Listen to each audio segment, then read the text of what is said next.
Baiklah, bismillahirrahmanirrahim. Assalamualaikum warahmatullahi wabarakatuh.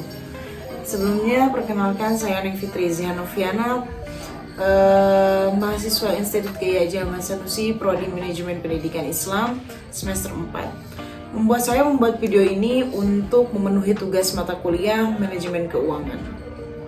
Baiklah, saya di sini akan membahas mengenai bagaimana atau trik manajemen keuangan perusahaan hingga bisa berinvestasi, dan investasi apa yang cocok atau pas bagi sebuah perusahaan.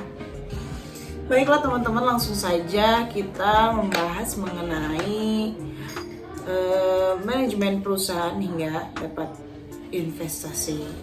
Nah, di sini kita ada usaha. Di sini juga ada pribadi.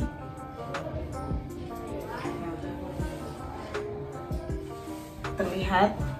Nah, jika di usaha ini pasti sudah jelas ada pemasukan, ada juga pengeluaran. Nah, pengeluaran ini ada yang variabel, ada yang variable cost, ada juga yang fixed cost. Nah, variable cost ini lebih condong ke kondisional. Nah, kalau misal fixed cost ini itu adalah pengeluaran pasti.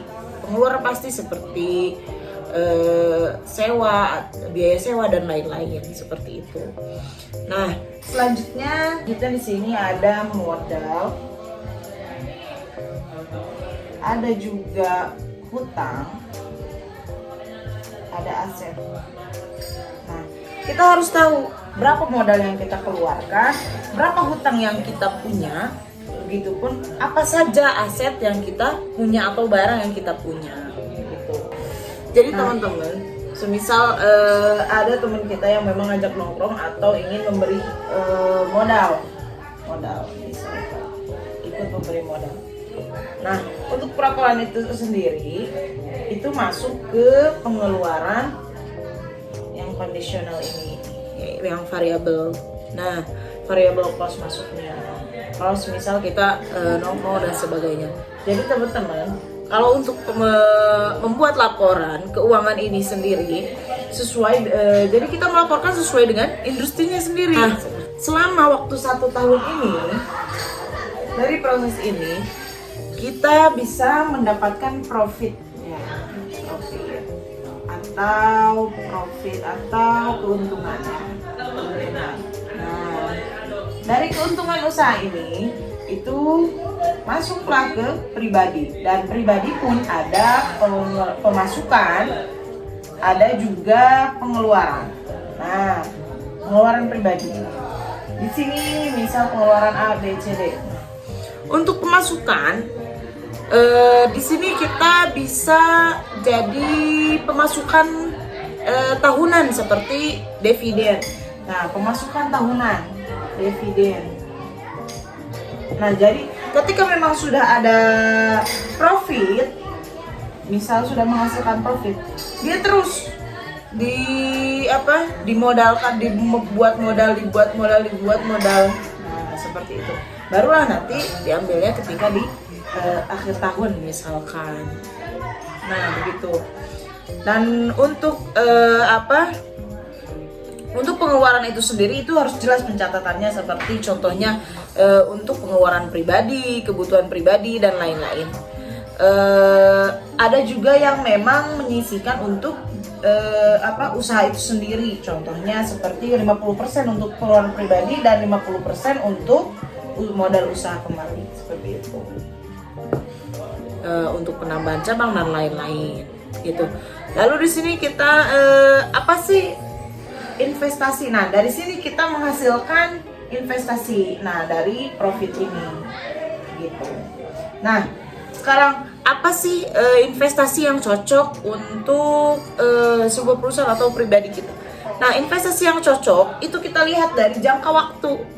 Nah, ada yang jangka waktu pendek, ada juga jangka waktu panjang. Nah, Kalau untuk jangka waktu pendek itu bisa menggunakan tabungan. Kalau untuk jangka panjang itu bisa menggunakan saham. Seperti itu. Jadi untuk menentukan investasi dari semua ini adalah bagaimana atau apa tujuan untuk berinvestasinya itu dan berapa lama lagi akan investasi itu akan digunakan. Nah, jadi untuk penentuan investasi itu kembali ke bagaimana sih pribadi ini, gitu. Apakah ia membutuhkannya untuk jangka pendek atau misal jangka panjang? Nah, jadi teman-teman, ini semisal untuk jangka dalam 1 tahun ya. Dan begitu untuk tahun berikutnya lalu kita bisa mengevaluasi apa yang kurang atau mungkin apa yang perlu ditambah atau semisal usaha sesuai dengan usahanya itu apa yang kita buat bisnis dan usahanya itu apa gitu. Kalau semisal tukang misalkan bakso. Nah, sekarang kita mempunyai 2 cabang. Untuk misalkan tahun berikutnya atau bulan berikutnya, triwulan dan lain-lain. Nah, itu bisa menambah cabang dari mana? Dari profit ini. Gitu. Yang tadi itu kita sisihkan 50% dan 50%. Begitu.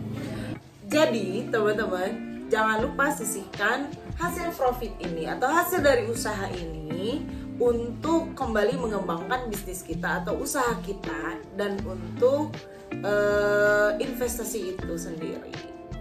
Oke? Baik, mungkin ini saja yang bisa saya sampaikan. Terima kasih pada teman-teman yang telah menonton beserta dosen yang telah memberikan tugas ini. Mungkin ini pemahaman saya, kurang lebihnya seperti ini, atau mungkin ada kesalahan dan lain-lain, bisa teman-teman dibenarkan. Kita di sini saling belajar, oke? Terima kasih. Mohon maaf banyak kesalahan. Wabillahi taufiq wal hidayah. Assalamualaikum warahmatullahi wabarakatuh.